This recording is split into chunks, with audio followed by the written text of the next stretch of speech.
Now it's time for a review of what's making the headlines in the papers this morning. Dr. Constance, good morning. Please take it away.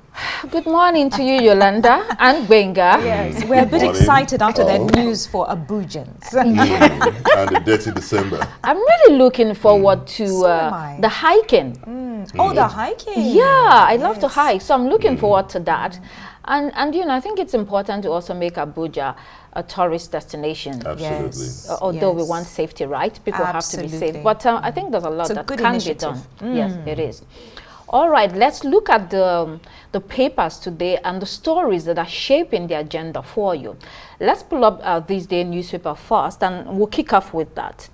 So a major lead across all papers today is that President Bola Tinubu has declared a nationwide security emergency, responding to escalating violence, kidnappings, and communal unrest. As part of this emergency, the government is ordering more recruitment into the police and security services, signaling a push to strengthen state capacity against armed groups. The security emergency and recruitment drive also reflect how acute the crisis has become, is reshaping national politics, governance, and public sentiment, and will likely dominate political and policy debates in the coming weeks. And related to that, mass kidnappings, especially of school children, which continues to feature heavily in all the papers. The released kidnapped schoolgirls from government secondary school in Maga, Kebbi State, were reunited with their parents yesterday. So now let's get into this day. Apart from the emergency declaration, the paper is reporting that former President Goodluck Jonathan and others are trapped in Guinea-Bissau following the coup in that country yesterday. It also writes about 17 southern governors who have agreed to create zonal security fund after their meeting. New Telegraph tells us that the Senate is probing the withdrawal of soldiers from Kebbi School before the kidnap incident. And more devastating news. 2 parents from St. Mary's Catholic School abduction die of heart attack. Another shocking news from former Deputy Speaker of the House of Representatives, Ahmed Idris Wase. He says Boko Haram founders were at some point on army and police enlistment recruitment lists. And in other news, New Telegraph reflects on the president appointing non-career ambassadors to the US, UK, and France. Leadership has gone with Nigerian manufacturers seeking interest rate cuts to spur growth. We know that the Monetary Policy Committee yesterday retained interest rate at 27% amidst inflationary pressures. And Southern governors renew commitment to regional security. Daily Independent turns attention to the economy, reporting that AFDB has okayed a $500 million loan for Nigeria's energy transition, while former Bayelsa Governor Timipre Silva has written to the AFCC asking for a date to appear before it for investigations. Daily Sun writes that Minister Nyesom Wike of the FCT will act against unauthorized school closure in the FCT, and Southern governors saying that state police is non-negotiable. Across the papers, The Guardian, The Punch, and Vanguard, media coverage is reflecting a sense of alarm, but also focusing on accountability and potential paths forward. Economic signals are mixed. There are glimmers of hope, but overshadowed by human and security costs. And finally, for the local papers, Nigeria is in a moment of crisis-prompted change, security emergency, institutional reforms, and political moves suggest the government sees this as a critical juncture. Moving on to the international headlines, the main story across all UK papers, for instance, starting from iNewspaper, Metro.co.uk, and Financial Times, is the budget. There's a sweeping tax rise plus major welfare and cost living measures, which is top of news. Key budget measures include a freeze in income tax thresholds a new surcharge on homes worth over £2 million. That's the mansion tax. Raises on taxes on savings, pensions, contributions, and certain deductions. On the welfare social side, the two-child benefit cap is being scrapped, and this is expected to lift hundreds of thousands of children out of poverty. And newspapers frame the budget differently, reflecting political angles. Some calling it a welfare-heavy, tax-heavy budget, and others emphasizing its redistributive trust or warning of burden on strivers and middle earners. So let's also go to the Times, which says high welfare, high tax, with a smiling Rachel Reeves on that front page. Not sure if the rest of Britain is smiling at all at this time. But Daily Mirror follows quickly with a milder caption, budget with a Labour heart. The Sun casts it as the benefits street budget, while Daily Express follows closely, describing it as a budget for benefit street as well, paid for by working people. Now, the Daily Mail gives us more by advising on how to protect your money after what it calls the budget shambles. And away from the budget, the Daily Telegraph goes with a piece on how it says Britain is now in the grip of full-blooded socialism. And finally, The Guardian tells us that at least 36 people are dead. The numbers have now been upgraded to at least 44. And 279 people missing from the Hong Kong Tower fires. Such a catastrophic event. Overall, as we can see, the newspapers reflect a divided narrative. Some see social solidarity and support for lower-income families, and others warn of a tax squeeze on working people and savers. And across the world, briefly, army officers in Guinea-Bissau declared they had seized power, ousting the president and suspending the vote results that are being counted. 2 members of the National Military Guard were shot near the White House, close to Farragut West Metro Station in Washington, D.C., in what authorities describe as targeted shooting. Just a lot happening over there. So let's now break down the news and what it means for everyday people. Let's return to this day newspaper. Starting with that emergency declaration by the president, now the police recruitment is 50,000 policemen. It's higher. For the army, it's not specific, the number. And then there's also forest guards that have been trained, have to be deployed. And withdrawn police officers from the VIP have to be debriefed, retrained, and redeployed. The president has also asked the National Assembly to review laws for the establishment of state police. Wenga, quite a bit to chew. Yeah, I think I'll beg to take my point of departure from that question raised at the National Assembly on finding the military personnel that ordered the withdrawal of security details 24 hours, less than 24 hours before the abduction took place. Could we all scream this to the highest octave so that we would know that it's a country where institutions is meant to work? That is one. Then we'll come back to the issue of the declaration, the emergency declaration by the President Tinubu. I think more than ever, the federal government has shown a strong political will to address this issue of insurgency and the threat of terrorism. But I think that we need to sustain this by ensuring that we show capacity to diminish any form of reprisal from this terrorist, because otherwise we've been used to launching an attack, and once we make a headway, we withdraw and everything looks normal. Coming back to the president's speech, he said that this onslaught, the military onslaught against these terrorists, should show no compromise, should show no negligence, and should show no collusion. And they should also know that the restraints of this administration shouldn't be taken as a weakness. So these are very important, strong points that I find quite instructive. And just yesterday, we got the information that he had also given the Minister of State, that marching order, and the Minister of State, Bello Matawali, is leading this onslaught in the forest, patrolling the military. I think we have to salute his gallantry and sense of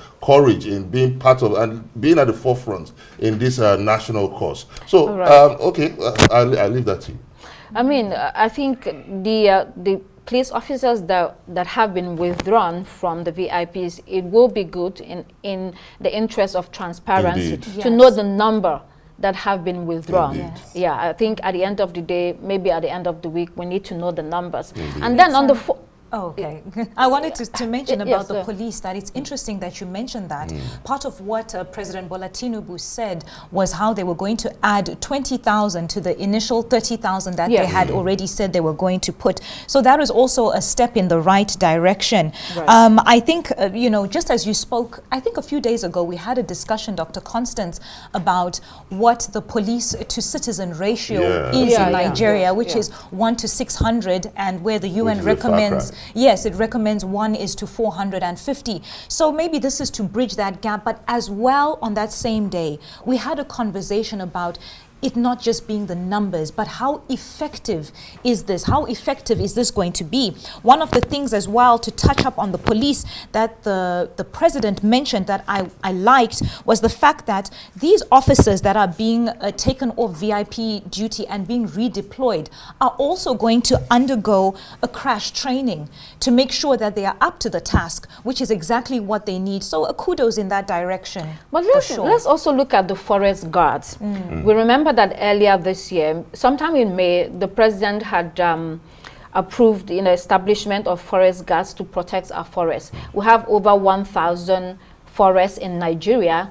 A lot of them, or many of them, are being used by terrorists as ungoverned spaces to plan attacks and launch attacks. You know, and so there's also difficulty with surveillance because they're forests. So they go, it's a perfect hideout for them. So there are a couple of forests that we know that have been invaded by terrorists and other criminal elements. There's the Yankari Game Reserve in Bauchi, or your national park in Oyo. There's also Sambisa Forest in Borno, that one everyone knows about. There's the Kainji Forest that lies between Niger and Kwara states.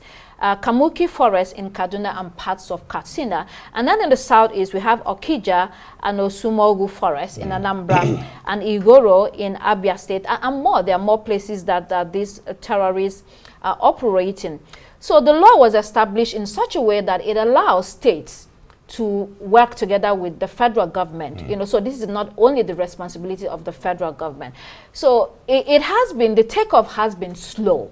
We haven't heard much. There are some states that decided to recruit and train forest guards, such as I think there was Bauchi and a couple of others, but it has been slow. So now that this issue has come up again, the expectation is that there will be a lot of movement, not just motion, immediately on this, so that the forests are guarded. But also, I think that in total, then we'll look at the number of security agencies we have. So we have the Nigerian Army, the Nigerian Navy, the Nigerian Air Force, we have the Civil Defense Corps, we have a National Intelligence Agency, there is the Department of State Services, Nigerian Immigration Services that manages the borders and immigration, and then the Nigerian Customs Service that deals with smuggling and border enforcement, and now the forest guards. So all these security agencies, if they are functional and work together and do their jobs, we should be able to secure the country. Yeah, and so, I think most importantly, I think this should renew the call more than ever to legislate on state policing, to accelerate that process for state policing. And also the call for the headers to surrender their illicit weapons. So, the president also mentioned that yesterday. So many of this, he really emphasized on the key points on the roadmap to national security and returning the country on the path of peace, especially the northern part of the country. And we also saw what the 17 southern governors are also doing in terms of a peace initiative. I think that's a way forward, and that's a step in the right direction. So we have another story, the ambassadorial nominations. If we can pull up in New Telegraph, the ambassadorial nomination. So there are 3 ambassadors that the president has nominated for the United Kingdom, the UK, and the US. France. These names, France, yes. Sorry, let me take that again. UK, US, and France. So these names have been forwarded to the National Assembly for confirmation. There is Kayode Are from Ogun State, Aminu Dalhatu from Jigawa, and Ayodele Oke. Ayodele Oke, come on, I grew up in Lagos. Ayodele Oke from Oyo State. I mean, only 3 ambassadors. Why? In a time like this? Well, I mean, probably these are major countries, but yes. I yield to Yolanda on that. I'll make my comment later. You know, I think it's dicey here. We have to be very careful with the people that are going to be designated for these roles. These are very big roles. You're looking at the US, the UK, and France, and we need to be represented well. I like that you mentioned their names, but also it's also good to mention what they have done before. I believe for Ayodele Oke, he was a former Director General of the National Intelligence Agency. That's the NIA. So that's a big deal, you know. And then Kayode Are, he's a retired Nigerian Army colonel and former Director General of the State Security Service, the SSS. And finally, Aminu Dalhatu, Ambassador Designate from Jigawa State. He was described as a seasoned career diplomat with extensive experience in bilateral diplomacy. So the first 2 are non-career diplomats.